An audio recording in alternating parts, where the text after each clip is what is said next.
കർത്താവായ യേശു ക്രിസ്തുവിൻ്റെ നാമത്തിൽ എല്ലാവർക്കും എൻ്റെ സ്നേഹവന്ദനം. ഇങ്ങനൊരു അവസരം ഒരുക്കിയിരിക്കുന്ന ക്രൈസ്റ്റ് ബ്ലസ്സസ് എന്ന് പറഞ്ഞ ചാനലിന് പ്രത്യേകമായിട്ട് എൻ്റെ ഹൃദയം നിറഞ്ഞ സ്നേഹവന്ദനം അറിയിക്കുകയാണ്. എൻ്റെ പേര് ദിനേഷ് ബാബു. ഞാൻ കണ്ണൂർ ജില്ലയിലെ പഴയങ്ങാടിക്കടുത്ത് എരിപുരം എന്ന സ്ഥലത്താണ് ഞാൻ ജനിച്ചു വളർന്നത്. അച്ഛൻ്റെ പേര് കണ്ണൻ നമ്പ്യാർ, അമ്മയുടെ പേര് പത്മിനി. എനിക്ക് ഭാര്യയുണ്ട് സീത, 2 കുഞ്ഞുങ്ങളുണ്ട്. മോൻ വർദ്ധാൻ ബാബു, മോള് സന ദിനേഷ്.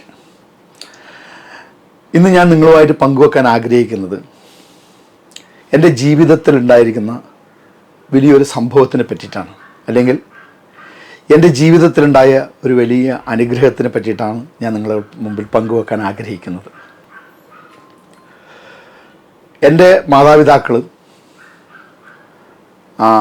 ഒരു യഥാസ്ഥിക ഹൈന്ദവ ഭക്തന്മാരായിരുന്നു.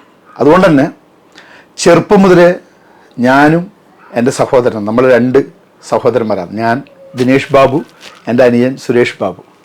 നമ്മളെ 2 മക്കളും മാതാപിതാക്കളുടെ ഭക്തിയോടും ഭവനത്തിലെ എല്ലാ അച്ചടക്കത്തോടും കൂടി ജനിച്ച് വളർന്ന ആൾക്കാരാണ്.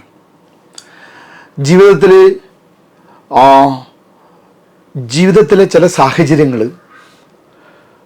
നമ്മളെ പല സ്ഥലങ്ങളിൽ എത്തിക്കും എന്ന് പറയുന്നത് പോലെ ഞാനും എൻ്റെ അനുജനും ജനിച്ചു വളർന്ന സാഹചര്യം അത്ര നല്ലതല്ലായിരുന്നു. മറിച്ച് എൻ്റെ കുടുംബക്കാരൊക്കെ നല്ല നിലയിലും അതുപോലെ തന്നെ അവർ വിദ്യാഭ്യാസപരമായി സാമൂഹികപരമായിട്ടും നല്ല രീതിയിൽ ജീവിക്കുന്ന ആൾക്കാരായിരുന്നു. ഞാനും എൻ്റെ അനുജനും അങ്ങനെയല്ല. മാടായിപ്പാറ എന്ന് പറഞ്ഞാൽ പ്രസിദ്ധമായിരിക്കുന്ന ആ മാടായിപ്പാറയുടെ താഴ്വരയിലാണ് ഞാനും എൻ്റെ അനുജനും ജനിച്ചു വളർന്നത്. ഒരു പറ്റം ഒരു കൂട്ട സമൂഹത്തിൻ്റെ ഇടയിൽ ജീവിതത്തിലെ എല്ലാ വേദനകളും വ്യതകളും അതുപോലെ തന്നെ ദാരിദ്ര്യവും കഷ്ടപ്പാടും സുഖവും സന്തോഷമൊക്കെ അനുഭവിച്ചിട്ടാണ് നമ്മൾ വളർന്നത്. വിദ്യാഭ്യാസത്തിന് വലിയ പ്രാധാന്യം കൊടുത്തിട്ടുണ്ടായിരുന്നില്ല. എന്നാൽ ഭവനത്തിൽ വെച്ചിട്ട് വളരെ സമ്മർദ്ദമായിരുന്നു നല്ല വിദ്യാഭ്യാസത്തിന് വേണ്ടിയിട്ടുള്ള. അങ്ങനെ ഒരു ദിവസം 10ാം ക്ലാസ് കഴിഞ്ഞ സമയത്ത് രാഷ്ട്രീയം തലക്ക് പിടിച്ചിരിക്കുന്ന ഒരു കാലഘട്ടമായിരുന്നു എൻ്റെ 10ാം ക്ലാസ് കഴിയുന്ന സമയം. അച്ഛൻ ഒരു പഴയ ജനസംഘക്കാരനായിരുന്നു. അതുകൊണ്ട് തന്നെ അച്ഛൻ ജനസംഘം പണ്ട് RSS എന്നൊരു പുതിയ രാഷ്ട്രീയ സംവിധാനത്തിലേക്ക് വന്ന സമയത്ത് എൻ്റെ അച്ഛൻ അതിനകത്ത് വളരെ സജീവമായ പ്രവർത്തകനായിരുന്നു. മക്കളെയും അതുപോലെ തന്നെ ശാഖയിലൊക്കെ വിട്ടിട്ടാണ് നമ്മളെ വളർത്തിയിരുന്നത്. എല്ലാ ക്യാമ്പുകളിലും ശാഖകളിലും നമ്മളെ വിടുമായിരുന്നു. അതുകൊണ്ട് തന്നെ വീട്ടിലൊരു ഭക്തിയുടെ അന്തരീക്ഷമാണ് നമ്മളെ ജീവിതത്തിൻ്റെ ചെറുപ്പകാലങ്ങളിൽ നമ്മളെ ഭരിച്ചിട്ടുണ്ടായിരുന്നത്. 10ാം ക്ലാസ്സിലെ രാഷ്ട്രീയ ജീവിതം എൻ്റെ അച്ഛൻ്റെ ജ്യേഷ്ഠൻ ഹൈദരാബാദിലുണ്ട്. പുള്ളിക്കാരന് ഈ രാഷ്ട്രീയത്തിനോട് വലിയ താല്പര്യം. പ്രത്യേകിച്ച് നിങ്ങൾക്കറിയാം, കണ്ണൂരിലെ രാഷ്ട്രീയം ഒരു കാലത്ത് വളരെയധികം കൊലപാതകത്തിൻ്റെയും അസ്വസ്ഥതയുടെ രാഷ്ട്രീയമായിരുന്നു.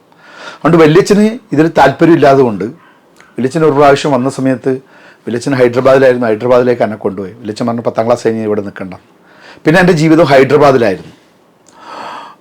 വല്യച്ഛൻ എന്നെ അവിടെ ടൂൾ ആൻഡ് ഡൈ മേക്കിംഗ് പഠിക്കാൻ വേണ്ടിയിട്ട് അവിടെ വിട്ടിട്ടുണ്ടായിരുന്നു. അവരുടെ ഭവനത്തിലായിരുന്നു താമസം തന്നെ. ഇങ്ങനെ ഇരിക്കുന്ന ഒരു കാലഘട്ടത്തിലാണ് എൻ്റെ ജീവിതത്തിന് വളരെയധികം ചിന്തിപ്പിക്കുന്ന ഒരു സംഭവം എൻ്റെ ജീവിതത്തിൽ ഉണ്ടായിരുന്നത്. എൻ്റെ അമ്മ എൻ്റെ ഓർമ്മ വെച്ച കാലം മുതൽ ആസ്മ രോഗിയാണ്. അതികഠിനമായ ആസ്മ എന്ന അസുഖത്തിന് അടിമ. പല തവണയും ഞാനും എൻ്റെ അനുജനും കൂടിയിട്ട് വീട്ടിലേക്ക് കടന്നു വരുന്ന സമയത്ത്, സ്കൂളിൽ പോയി തിരിച്ചു വരുന്ന സമയത്ത് എൻ്റെ അമ്മ ഹോസ്പിറ്റലിലാണ്. എൻ്റെ നാട്ടുകാർക്കറിയാം, അയൽവക്കക്കാരാണ് പലപ്പോഴും വന്ന് നമ്മളെ സഹായിച്ചുകൊണ്ടിരിക്കുന്നത് ഭക്ഷണം ഉണ്ടാക്കാനും മറ്റുള്ള കാര്യങ്ങൾക്കെല്ലാം. ഇങ്ങനെ ഒരു നിത്യരോഗി. അതുകൊണ്ട് തന്നെ എൻ്റെ അച്ഛൻ ഒരുപാട് പൈസ, ഒത്തിരി പൈസ, അച്ഛൻ്റെയും അമ്മേൻ്റെയും ചെറിയ സ്വത്താണെങ്കിലും അത് വിറ്റിട്ടാണെങ്കിലും ഒരുപാട് ചിലവഴിച്ച് എൻ്റെ അമ്മേനെ ചികിത്സിച്ചിട്ടുണ്ടായിരുന്നു. എൻ്റെ അച്ഛൻ സത്യം പറഞ്ഞു കഴിഞ്ഞാൽ അമ്മേൻ്റെ അസുഖം കാരണം വളരെയധികം ബുദ്ധിമുട്ടുണ്ടായിരുന്നു, വളരെയധികം കഷ്ടപ്പെടുന്നുണ്ടായിരുന്നു. ഞാൻ ഹൈദരാബാദിലുള്ള സമയത്ത്, ഞാൻ അവിടെ ജോലി ചെയ്തുകൊണ്ടിരിക്കുന്ന സമയത്ത് ഒരു ദിവസം എനിക്കൊരു ഒരു കത്ത് വരുന്നു, ഒരു ദിവസം ഒരു ലെറ്റർ വരുന്നു. എൻ്റെ ജീവിതത്തിന് വളരെയധികം ചിന്തിപ്പിച്ച ഒരു സമയമായിരുന്നു. ആ ലെറ്ററിൽ എങ്ങനെയാണ്, നീ കർത്താവായ യേശു ക്രിസ്തുവിൽ വിശ്വസിക്കണം, ഇല്ലെങ്കിൽ നിനക്ക് നിത്യജീവൻ ഉണ്ടാവില്ല, നീ നരകത്തിലേക്ക് പോകും. അതുകൊണ്ട് എൻ്റെ മോൻ യേശുവിനെ വിശ്വസിക്കണം എന്ന് പറഞ്ഞു. ഞാൻ ഈ ലെറ്റർ കിട്ടിയപാടും വലിയച്ഛൻ്റെ പോയി വലിയച്ഛനോട് കാര്യം പറഞ്ഞു. വളരെയധികം വേദന. ആ നാടുമായിട്ട് വലിയച്ഛൻ ബന്ധപ്പെട്ടു. അല്ലെങ്കിൽ നാടുമായിട്ടുള്ള അറിവിനനുസരിച്ചിട്ട് അച്ഛനും അമ്മയും ക്രിസ്തു മതം സ്വീകരിച്ചത് എന്നുള്ളൊരു വാർത്ത നാട്ടിൽ മുഴുവൻ പാട്ടായിട്ടുണ്ടായിരുന്നു. ഹൈദരാബാദിൽ ഞാൻ വളരെ കുത്തഴിഞ്ഞൊരു ജീവിതം നയിക്കുന്ന ഒരു കാലഘട്ടമാണ്. വളരെയധികം കുത്തുകഴിഞ്ഞ് ഇതെന്നെ കേൾക്കുന്ന എൻ്റെ പല കൂട്ടുകാരിലേക്ക് ഈ വീഡിയോ എത്തേണ്ടതാണ്. അവർക്കറിയാം ഹൈദരാബാദിൽ ഞാൻ എത്ര കുത്തഴിഞ്ഞ ജീവിതമാണ് ജീവിച്ചുകൊണ്ടിരുന്നത്. അങ്ങനെ കുത്തഴിഞ്ഞ ജീവിതം, പാപത്തിൽ മുഴുകിയ ഒരു ജീവിതം നയിക്കുന്ന ഒരു സമയത്താണ് എനിക്ക് ഈ ലെറ്റർ വരുന്നത്. പാപത്തിൽ നിന്ന് വിടുതൽ പ്രാപിക്കുന്ന യേശു ക്രിസ്തുവാണ്. പക്ഷേ എനിക്ക് വിശ്വസിക്കാൻ ഭയങ്കര ബുദ്ധിമുട്ടാണ്. എന്തുകൊണ്ടാണെന്ന് വെച്ച് കഴിഞ്ഞാൽ പ്രധാനപ്പെട്ട 2 കാര്യങ്ങൾ എനിക്ക് പ്രശ്നമുണ്ട്. ഒന്നാമത്തെ കാര്യം, ഞാൻ കണ്ട ക്രിസ്ത്യാനിറ്റി, ഞാൻ കണ്ടിരിക്കുന്ന ക്രിസ്ത്യാനിറ്റി എന്ന് പറയുന്നത് റോമൻ കാത്തലിക്കിനെ പോലെ മതപരമായിരിക്കുന്ന ക്രിസ്ത്യാനികളെ ഞാൻ കണ്ടിരിക്കുന്നത്. എൻ്റെ അമ്മേൻ്റെ വീട് ശ്രീകണ്ഠപുരമാണ്. അവിടെയാണെങ്കിൽ ഏറ്റവും കൂടുതൽ കള്ള് കുടിക്കുന്നത്, കള്ള് വിൽക്കുന്നത്, പ്രശ്നങ്ങൾ വഴക്കുണ്ടാക്കുന്നത് ക്രിസ്ത്യാനികളാണ്. എനിക്ക് ആ ക്രിസ്ത്യാനികളെ മാത്രമേ അറിയുള്ളൂ എനിക്ക്. പിന്നെ നമ്മുടെ നാട്ടിൽ ഈ മഞ്ഞപ്പൊടിയും പാൽപ്പൊടിയും ഗോതമ്പൊക്കെ കൊടുക്കുന്ന ക്രിസ്ത്യാനികളെ അറിയാം. അവർ ദളിതരായിരിക്കുന്ന ആൾക്കാരാ, കീഴ്ജാതികളിൽ നിന്ന് നമ്മൾ അന്ന് പറയുന്ന, ഇന്ന് നമ്മുടെ സഹോദരങ്ങളായിട്ട് കാണുന്ന അറിയുന്ന ആൾക്കാരാ മതം മാറ്റി 4 സെൻറ്റ് സ്ഥലവും ഒരു വീടും വെച്ച് കൊടുക്കുന്ന ഒരു ക്രിസ്ത്യാനിറ്റി ഈ കണ്ണൂർ ജില്ലയിൽ പ്രത്യേകിച്ച് കത്തോലിക്കരുടെ നമുക്ക് ആ ക്രിസ്ത്യാനികളെ അറിയാം. 2. പിന്നെ നമ്മൾ പോയ സ്ഥലങ്ങളിൽ നിന്ന് നമ്മളെ പഠിപ്പിക്കുന്നുണ്ട്. എന്താണെന്ന് വെച്ച് കഴിഞ്ഞാൽ ഇവിടെ ക്രിസ്ത്യാനിറ്റി വർദ്ധിക്കും, ഇവിടെ മതം മാറ്റം ബൾക്കായിട്ട് നടക്കുന്നുണ്ട്. മതം മാറിയതിന് ശേഷം ഒരു ദിവസം അമേരിക്ക ഇന്ത്യയോട് യുദ്ധം ചെയ്യുന്ന സമയത്ത് ഇന്ത്യക്കാരായിരിക്കുന്ന ക്രിസ്ത്യാനികൾ, മതം മാറിയിരിക്കുന്ന ക്രിസ്ത്യാനികൾ, അവർ അമേരിക്കനൊപ്പം കൂടിയിട്ട് നമ്മുടെ യുദ്ധം ചെയ്യുന്നു. അങ്ങനെ ക്രിസ്ത്യാനിറ്റിനെ പറ്റി വളരെ മോശമായിരിക്കുന്ന ഒരു ചിന്തയാണ്. അതുകൊണ്ട് തന്നെ ഈ ലെറ്റർ കിട്ടിയപാട് വെളിച്ചൻ്റെ ഒക്കെ പോയി വെളിച്ചനോട് പറഞ്ഞു. വെളിച്ചമ്മ നാട്ടിൽ സെറ്റിലാവാമെന്ന് പറഞ്ഞു. അപ്പോൾ ജീവിതം ഒരു പ്രത്യേക വഴിത്തിരിയിലേക്ക് എൻ്റെ കടന്നു പോകുന്നു. ആ സമയത്ത് എന്നെ കാണാൻ വേണ്ടിയിട്ട് അച്ഛനും അമ്മേനും ഫ്രണ്ടായിരിക്കുന്ന ഒരു വിജയമോഹൻ എന്ന് പറഞ്ഞിട്ട് ഒരാൾ എൻ്റെ റൂമിലേക്ക് കടന്നു വന്നു. ഞാൻ സാധാരണ ചിന്തിക്കുന്നതിൽ അപ്പുറമായിട്ട് വളരെ മനോഹരമായിട്ട് എന്നോട് അദ്ദേഹം അന്ന് സുവിശേഷം പറഞ്ഞു. ഒരു മോൾഡ് എങ്ങനെയാണോ ദിനേഷ് ബാബു ഒരു മോൾഡ് ഡൈ ഉണ്ടാക്കുമെന്ന്, ആ ഡൈയിലെ കൂടിയാണ് ഒരു പ്ലാസ്റ്റിക് കോമ്പണന്റ് പുറത്തേക്ക് വരല്. അതുപോലെ ദൈവം നമ്മളെ മോൾഡ് ചെയ്ത് വെച്ചിരിക്കുന്നതാണ്. വളരെ മനോഹരമായി നല്ല സ്വഭാവമുള്ള മനുഷ്യനായിരുന്നു. ആദ്യമായിട്ട് എന്നോട് പൂർണ്ണ സുവിശേഷം പറഞ്ഞു. എൻ്റെ അച്ഛനും അമ്മയും വിശ്വാസത്തിൽ വരാനുള്ള കാരണം തന്നെ എൻ്റെ അമ്മയുടെ അസുഖമായിട്ട് ബന്ധപ്പെട്ടിട്ട് എൻ്റെ ചെറിയമ്മ, എൻ്റെ അമ്മയുടെ അനുജത്തി വിശ്വാസത്തിലാണ്. അവർ പറഞ്ഞിട്ടാണ് എൻ്റെ അമ്മ ഇങ്ങനെ ഒരു പ്രാർത്ഥനയ്ക്ക് പോയിട്ട് എൻ്റെ അമ്മയും എൻ്റെ അച്ഛനൊക്കെ വിശ്വാസത്തിൽ വരുന്നത്. പക്ഷേ എന്നെ സംബന്ധിച്ചിടത്തോളം ഭയങ്കര പ്രശ്നമായിരുന്നു. എന്നാൽ കുറച്ച് നാൾ ഞാൻ കഴിയുന്ന സമയത്ത് ലെറ്റർ കിട്ടിയതിന് ശേഷം ഹൈദരാബാദ് ഞാൻ ഒരിക്കലും നാട്ടിലേക്ക് തിരിച്ചു വരില്ല എന്ന് ഞാൻ കരുതി നിൽക്കുന്ന സമയത്ത് കുറച്ച് നാൾ കഴിഞ്ഞു, 1.5 വർഷം കഴിഞ്ഞ സമയത്ത് എൻ്റെ ജീവിതത്തിലൊരു വലിയ പ്രശ്നം ഉണ്ടായി. എൻ്റെ അവിടെ കൂടെ നിൽക്കുന്ന ഒരു ശിവ എന്ന് പറഞ്ഞ എൻ്റെ ഒരു കൂട്ടുകാരൻ ഒരു വലിയ എന്താ പറയേണ്ടത് ഒരു കൊലപാതക കേസിൽ പ്രതിയായി. അദ്ദേഹം ഒളിവിൽ പോയി. അദ്ദേഹം എൻ്റെ കൂട്ടുകാരനാണെന്ന നിലയിൽ മാത്രം എനിക്ക് അവിടെ നിൽക്കാൻ പറ്റാത്ത പല സാഹചര്യങ്ങളുണ്ടായി. അങ്ങനെ ഹൈദരാബാദിൽ നിന്ന് ഒരു വലിയ സമ്മർദ്ദത്തിൽ ഞാൻ നാട്ടിലേക്ക് തിരിച്ചു വരേണ്ടി വന്നു. അങ്ങനെ ഞാൻ നാട്ടിലേക്ക് തിരിച്ചു വന്നു. ഞാൻ നാട്ടിലേക്ക് തിരിച്ചു വന്നത് മുതൽ ഞാൻ ഒരു വേദനകൾ അനുഭവിക്കുന്ന, അല്ലെങ്കിൽ ഒരു യൗവനം 22ാമത്തെ വയസ്സിലാണ് ഞാൻ എൻ്റെ നാട്ടിലേക്ക് തിരിച്ചു വരുന്നത്. എൻ്റെ 20ാമത്തെ വയസ്സിലാണ് ഞാൻ നാട്ടിലേക്ക് തിരിച്ചു വരുന്നത്. 20ാമത്തെ വയസ്സിലാണ് ഞാൻ ഹൈദരാബാദിൽ നിന്ന് തിരിച്ച് നാട്ടിലേക്ക് വന്നത്. 10ാം ക്ലാസ് കഴിഞ്ഞേരം പോയതാണ് ഞാൻ. അത് കഴിഞ്ഞ് ഞാൻ നാട്ടിലേക്ക് തിരിച്ചു വന്നിട്ട് ഞാൻ ഇവിടുന്ന് അനുഭവിക്കുന്ന വേദനകളും വലുതാണ്. കാരണം ഒരു ദിവസം കഴിഞ്ഞ നാളുകളൊക്കെയും അച്ഛൻ്റെ പേരിലും കണ്ണനമ്പേര്, അച്ഛനെ നാട്ടിൽ എല്ലാവർക്കും വലിയ ബഹുമാനമാണ്, സ്നേഹമാണ്. അതുകൊണ്ട് തന്നെ അച്ഛനെ അറിയുന്ന നാട്ടിൽ നമ്മളറിയുന്ന ആൾക്കാർക്കൊക്കെ വലിയ ബഹുമാനമായിരുന്നു. ഇന്നാളെ മോനാന്ന് പറയുന്ന സമയത്ത് നമ്മുടെ ബന്ധുക്കളുടെ അടുക്ക പോകുമായിരുന്നു. നമ്മുടെ ഫ്രണ്ട്സിൻ്റെ വീട്ടിൽ അച്ഛൻ്റെ സുഹൃത്തുക്കളുടെ അച്ഛൻ്റെ സഹോദരങ്ങളുടെ അടുക്കൊക്കെ പോവും വരുമൊക്കെ ചെയ്യായിരുന്നു. വളരെ സ്നേഹത്തിലായിരുന്നു. എന്നാൽ ഇതറിഞ്ഞപ്പോൾ പിന്നെ എല്ലാവരും എന്നെയും എൻ്റെ അനുജൻ്റെ മുഖത്ത് കുത്താൻ തുടങ്ങി. പറയുന്നത് എങ്ങനെയാണെന്ന് വെച്ചാൽ, നിങ്ങൾ ക്രിസ്ത്യാനിയായി മതം മാറി, നിൻ്റെ അമ്മേൻ്റെ പേര് മറിയ, പലരും പല പേരാ പറഞ്ഞു. ഒരാൾ പറയും മറിയ എന്ന് പറയും, ഒരാൾ പറയും എലിസബത്ത് എന്ന് പറയും, പല പേരുകളിൽ പറയും. എൻ്റെ അച്ഛൻ്റെ പേര് അലക്സ് പാണ്ഡ്യ എന്നാണ്. അങ്ങനെ പലരും അയൽവക്കക്കാർ നാട്ടുകാരൊക്കെ പറയുന്ന ഫ്രസ്ട്രേഷൻ അല്ലെങ്കിൽ ആ ഒരു വ്യത എന്നിലുള്ളതുകൊണ്ട് എനിക്ക് അച്ഛനും അമ്മയോടും ഭയങ്കര വെറുപ്പായിരുന്നു. അതിലുപരിയായിട്ട് എനിക്ക് ക്രിസ്ത്യാനിറ്റിനോട് ഭയങ്കര വെറുപ്പായിരുന്നു, വളരെയധികം വെറുപ്പായിരുന്നു എനിക്കിതിനോട്. വളരെ ശക്തമായിട്ട് ഞാൻ എതിരായിട്ട് നിൽക്കാൻ എൻ്റെ തീരുമാനിച്ചു. എൻ്റെ വീട്ടിൽ ഞാൻ പല പ്രശ്നങ്ങൾ ഉണ്ടാക്കിയിട്ടുണ്ടായി. ഒരിക്കലും അമ്മയോടോ അച്ഛനോടോ കയർത്ത് സംസാരിക്കാതെ ഒരു ജീവിത രീതിയായിരുന്നു നമ്മുടെ ചെറുപ്പത്തിൽ. അതുപോലെ അച്ചടക്കത്തിലായിരുന്നു എൻ്റെ അച്ഛനും അമ്മയും എന്നെ വളർത്തിയിരുന്നത്, ശിക്ഷിച്ചിട്ട് വളർത്തിയിരുന്നത് എൻ്റെ അച്ഛനും അമ്മയും. പക്ഷേങ്കിൽ ഇപ്പോഴും ഞാൻ വളരെയധികം എതിരാണ് ഇവർക്ക്. എനിക്ക് അവരെ ഇഷ്ടമല്ല. എനിക്ക് അവർ പറയുന്ന ക്രിസ്ത്യാനിറ്റീനെ എനിക്ക് ഇഷ്ടമല്ല അവർ പറയുന്നത്. അവരെ കൂടെ പലരും എൻ്റെ അടുക്ക വരും, വീട്ടിൽ വരും, ഈ യേശുവിനെ പറ്റിയിട്ടും യേശു കർത്താവ് കൊടുക്കുന്ന നിത്യജീവനെ പറ്റിയിട്ടും യേശു കർത്താവ് കൊടുക്കുന്ന സമാധാനത്തിനെ പറ്റിയിട്ടും പറയും. പക്ഷേങ്കിൽ എനിക്കിതൊന്നും വലിയ കാര്യമല്ല. കാരണം എനിക്ക് നാട്ടിൽ ഇറങ്ങി നടക്കാൻ വയ്യാതെ പോലെ എൻ്റെ ജീവിതത്തിൽ പ്രശ്നങ്ങളും പ്രതിസന്ധികളുമായി. നാണക്കേട് കൊണ്ട് പലപ്പോഴും ഞാൻ കുനിഞ്ഞു നടന്നിട്ടുണ്ട്. പലപ്പോഴും നാട് വിട്ട് ഒരു സ്ഥലത്ത് പോകാൻ എനിക്കൊരു പിടിവള്ളി എൻ്റെ കയ്യിലില്ല. ഉണ്ടെങ്കിൽ ഞാൻ നാട് വിട്ടു പോകാൻ പലതവണ ശ്രമിച്ചിട്ടുണ്ട്. എൻ്റെ കൂട്ടുകാരൊക്കെ ഉണ്ട്, അവരോടൊക്കെ ഞാൻ ഇത് വളരെ പേഴ്സണലായിട്ട് ഷെയർ ചെയ്യും. പ്രത്യേകിച്ച് നല്ല കൂട്ടുകാരുണ്ട്, ആത്മാറാം എന്നെല്ലാം പറഞ്ഞാൽ നല്ല കൂട്ടുകാർ, അവരൊക്കെ ഇത് ഞാൻ ഷെയർ ചെയ്യാറുണ്ട്. അങ്ങനെ ഇരിക്കുന്ന ഒരു സമയത്താണ് പലരും വന്നിട്ട് യേശു കർത്താവിനെ പറ്റിയിട്ട് എന്നോട് സുവിശേഷം അറിയിക്കുകയും അതുപോലെ തന്നെ എൻ്റെ ഹിന്ദു വിശ്വാസത്തിലെ പല ദേവീദേവന്മാരെ പറ്റിയിട്ടും അവർ മോശമായി ചിത്രീകരിക്കുന്ന ഒരവസ്ഥ അതെന്നെ വളരെയധികം വ്രണപ്പെടുത്തി. അപ്പോൾ അതുകൊണ്ട് തന്നെ എൻ്റെ ഒരു സുഹൃത്ത് എനിക്ക് പറഞ്ഞു തന്ന ഒരു ഐഡിയ പ്രകാരം ഞാൻ ഹിന്ദു മതത്തിലെ അനേക പുസ്തകങ്ങൾ വാങ്ങാനും വായിക്കാനും അതേപോലെ തന്നെ ചട്ടമ്പി സ്വാമിയുടെ ക്രിസ്തുമത ഖണ്ഡനം പോലുള്ള ഖണ്ഡനങ്ങൾ വായിച്ച് ക്രിസ്ത്യാനിറ്റിക്ക് എതിരായിട്ട് വളരെ ശക്തമായിട്ട് നിലയുറപ്പിക്കാൻ വേണ്ടി ഞാൻ തീരുമാനിച്ചു. വളരെ ശക്തമായി നിലയുറപ്പിക്കാൻ തീരുമാനിച്ചു. അങ്ങനെ ഇരിക്കുന്ന സമയത്താണ്, അതങ്ങനെ ശക്തമായിട്ട് മുന്നോട്ട് പോകുന്ന സമയത്താണ് ഒരു ദിവസം എൻ്റെ അമ്മേൻ്റെ കയ്യിലൊരു ലെറ്റർ അവിടെയുള്ള ഒരു ദേവദാസൻ കൊടുത്തയക്കുന്നത്. അത് യേശു കർത്താവിൻ്റെ വേല ചെയ്യുന്ന ഒരു ദേവദാസൻ കൊടുത്തയക്കുന്നത് ഈ കോഴിക്കോട് വെച്ചൊരു ക്യാമ്പ് നടക്കുന്നുണ്ട്. അത് ഗൃഷ്ടാനുഗാമി സംഘം എന്ന് പറഞ്ഞൊരു സംഘത്തിൻ്റെ ക്യാമ്പാണ്, നിങ്ങൾ വരണം, അത് 7 ദിവസത്തെ ക്യാമ്പാണ്. എനിക്ക് താല്പര്യമില്ലായിരുന്നു. കാരണം എനിക്ക് ഇവരെ പോകാനും ഇവരോടുള്ള യാതൊന്നിനും ഇടപെടാനും എനിക്ക് വെറുപ്പായിരുന്നു. ഈ മാർഗത്തിനോട്, യേശുവിനോട് വെറുപ്പായിരുന്നു, ക്രിസ്ത്യാനിറ്റിനോട് എനിക്ക് വെറുപ്പായിരുന്നു.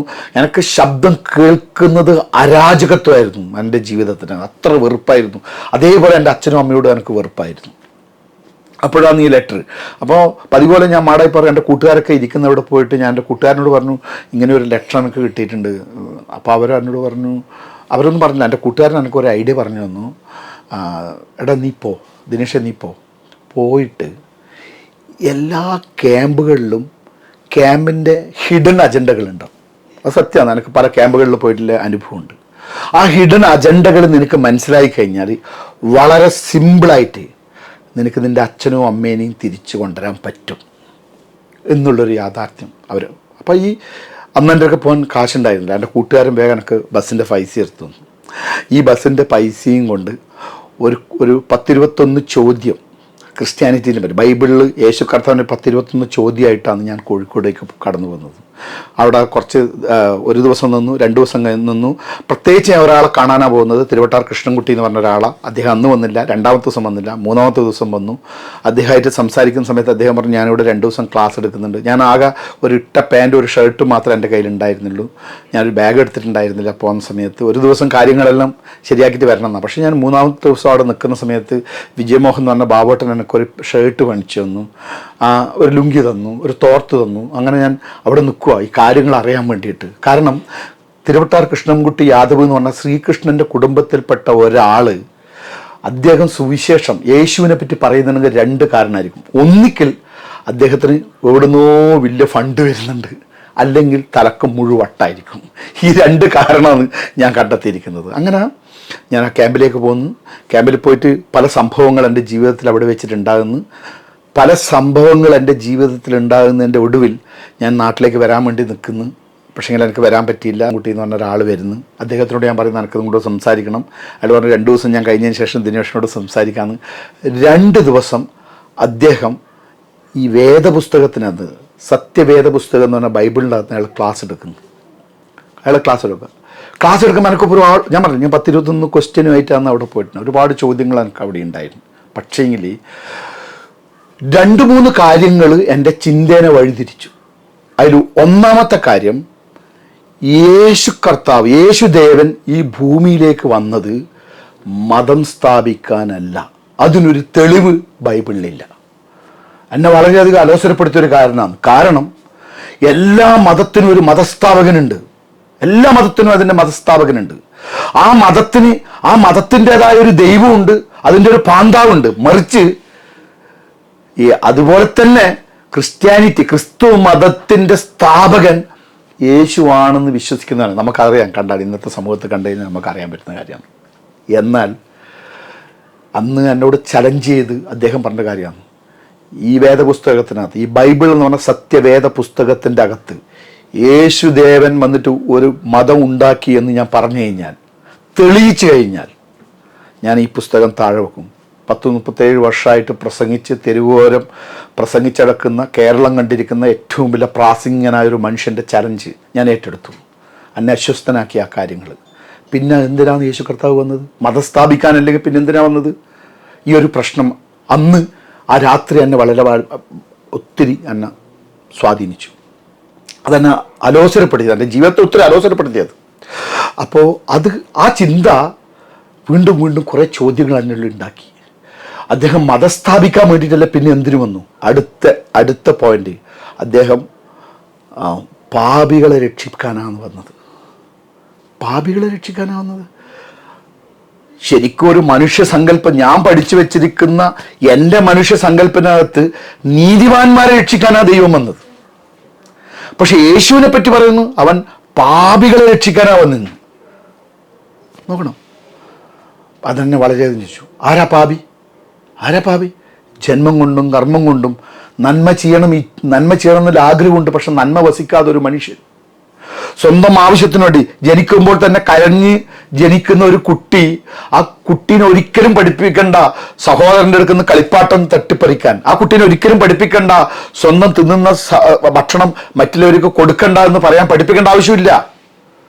പക്ഷെങ്കിൽ മനുഷ്യൻ വളരുന്നതനുസരിച്ച് അവൻ്റെ ഉള്ളിൽ പാപം വളരുന്നു, അവൻ്റെ അഹങ്കാരം നിറയുന്നു, മനുഷ്യനിൽ തന്നിഷ്ടം കൂടുന്നു, സ്വന്തം താല്പര്യം, സ്വയം എന്ന് പറയുന്ന സ്വന്തം താല്പര്യം വളരുന്നു. ഇതൊന്നും ആരും ഒരു സ്കൂളിലും പഠിപ്പിക്കേണ്ട ആവശ്യമില്ല. പക്ഷെ പാപിയായ മനുഷ്യന് അവൻ വളരുമ്പോൾ തന്നെ മറന്നു. ഈ ഒരു പാപമാണ് മനുഷ്യകുലത്തിൻ്റെ പ്രശ്നം. അവൻ്റെ അസ്വസ്ഥതക്ക്, അവന് സമാധാനമില്ലാത്തതിന് കാരണം ജീവിതത്തിൽ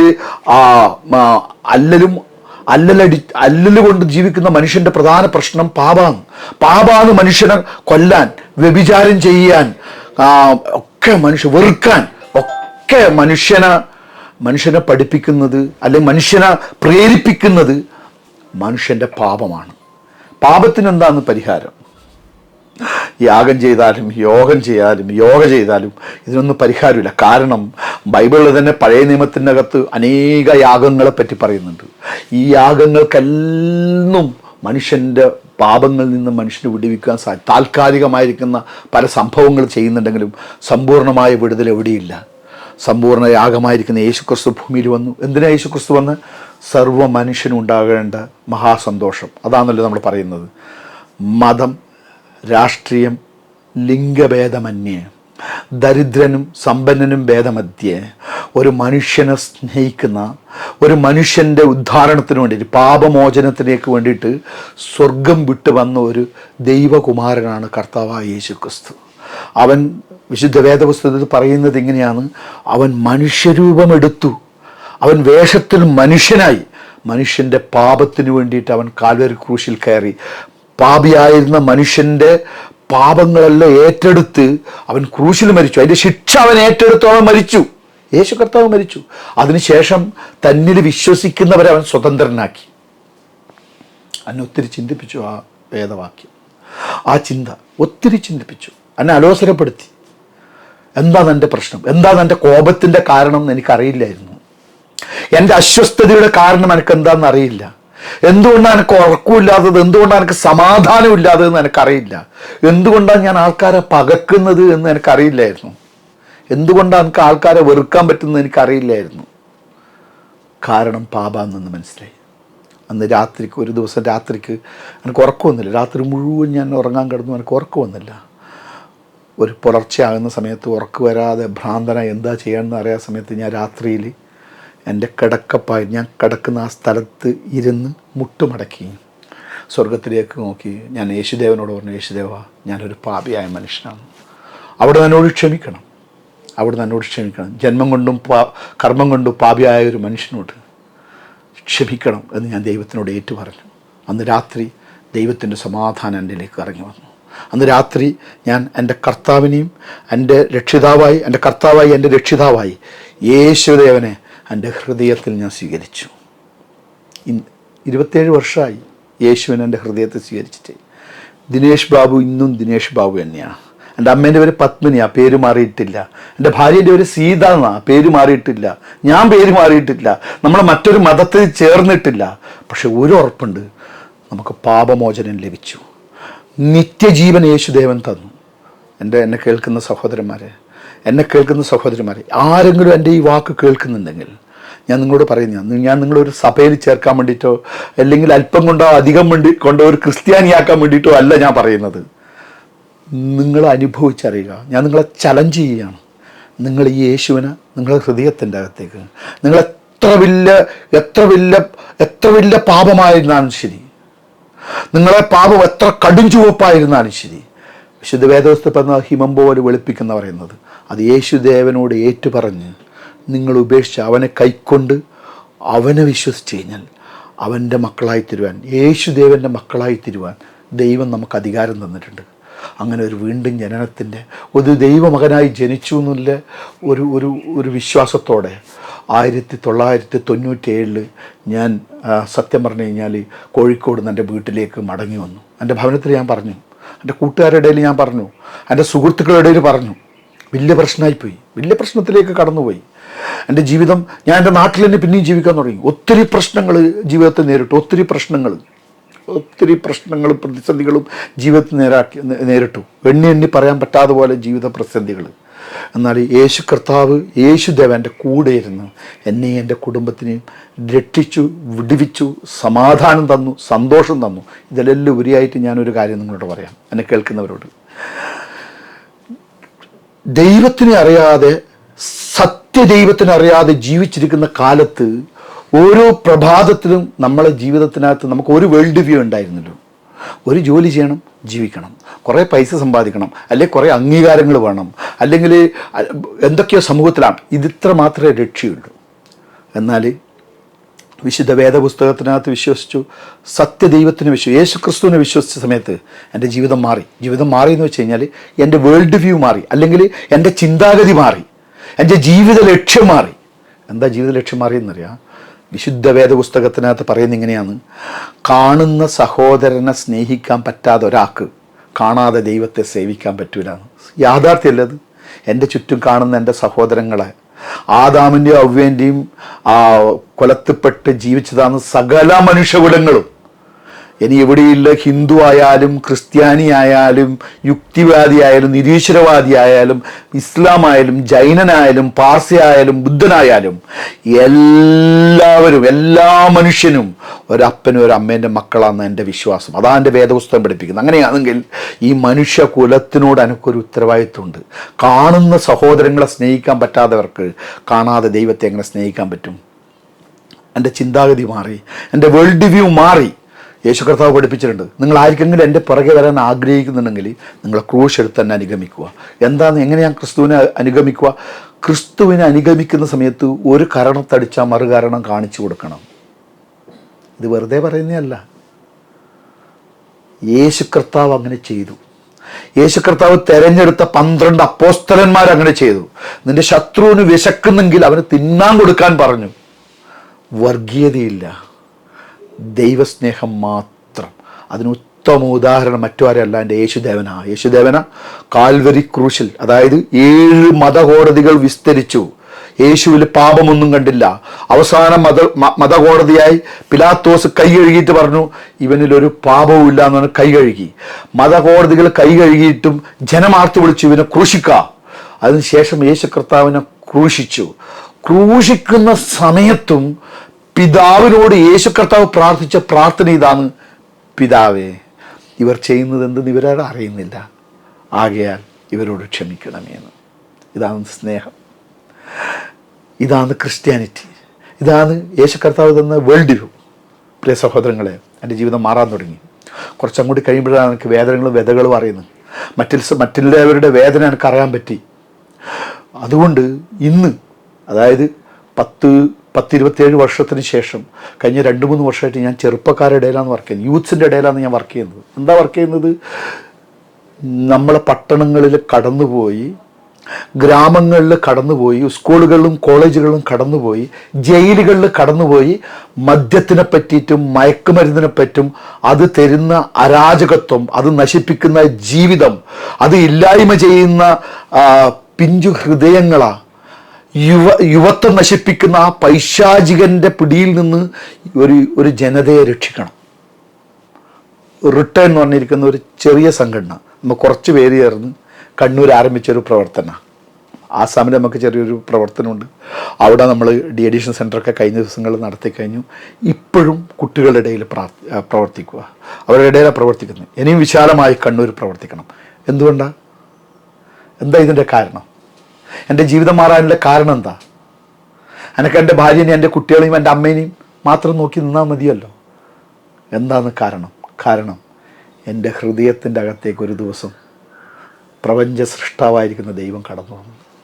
യേശു കർത്താവ് എനിക്ക് സമാധാനം തന്നു, എനിക്ക് സന്തോഷം തന്നു. ഇതിൻ്റെയൊക്കെ അപ്പുറം ഈ ഭൂമിയിൽ നിന്ന് ഒരു ദിവസം ഞാൻ നീക്കപ്പെട്ടാലും നിത്യജീവൻ, എന്നും ദൈവത്തിൻ്റെ പുറം വഴിക്കാൻ വേണ്ടിയിട്ടുള്ള നിത്യജീവൻ എനിക്ക് വാഗ്ദത്തം നൽകി. പ്രിയ സഹോദരങ്ങളെ, ഞാൻ ആത്മാർത്ഥമായിട്ട് പറയുകയാണ്, എനിക്ക് മാത്രം പോരാ ഇത്. എൻ്റെ സമസൃഷ്ടികളും ഈ സന്തോഷവും ഈ സമാധാനവും ഈ നിത്യജീവനും അനുഭവിക്കണം. ഈ സന്തോഷം ഈ സമാധാനം ഭാഷക്കപ്പുറമായി, ജാതിക്കപ്പുറമായി, മതത്തിനപ്പുറമായി, വർണ്ണത്തിനപ്പുറമായി, കീഴാളെന്നോ അടിമയോ ഒന്നുമില്ലാതെ, ദരിദ്രനോ സമ്പന്നനോ ഒന്നുമില്ലാതെ സകല മനുഷ്യനും ഈ മഹാസന്തോഷം അനുഭവിക്കണം, ഈ മഹാസമാധാനം അനുഭവിക്കണം, ഈ നിത്യജീവൻ്റെ അനുഭവം അനുഭവിക്കണം. അതിനുവേണ്ടി ഞാൻ നിങ്ങൾക്കെല്ലാം വേണ്ടി പ്രാർത്ഥിക്കുന്നു. ജീവനുള്ള ദൈവം നിങ്ങളെല്ലാം അനുഗ്രഹിക്കട്ടെ. എൻ്റെ ഈ ചെറിയ സാക്ഷ്യം നിങ്ങൾക്ക് ഇതിൻ്റെ അകത്ത് എഴുതിയിടാം, ഇത് താഴെ കമൻ്റ് എഴുതിയിടാം. ഈ ചാനൽ നിങ്ങൾക്ക് മറ്റുള്ളവർക്ക് നിങ്ങൾക്ക് ഷെയർ ചെയ്യാൻ പറയാം. അതേപോലെ തന്നെ മറ്റുള്ളവർക്ക് പരിചയപ്പെടുത്താം. നിങ്ങൾ എൻ്റെ സാക്ഷ്യം കേൾക്കുന്നുണ്ടെങ്കിൽ ഇത് നിങ്ങൾ കേട്ടതിന് ശേഷം ദയവായിട്ട് മറ്റുള്ളവർക്ക് അയച്ചു കൊടുത്താട്ടെ. നിങ്ങളെല്ലാവരെയും ജീവനുള്ള ദൈവം കർത്താവായ യേശു ക്രിസ്തു അനുഗ്രഹിക്കട്ടെ എന്ന് ഞാൻ ആശംസിക്കുന്നു. ദൈവനാമം മഹത്വപ്പെടുമാറാകട്ടെ. Thank you.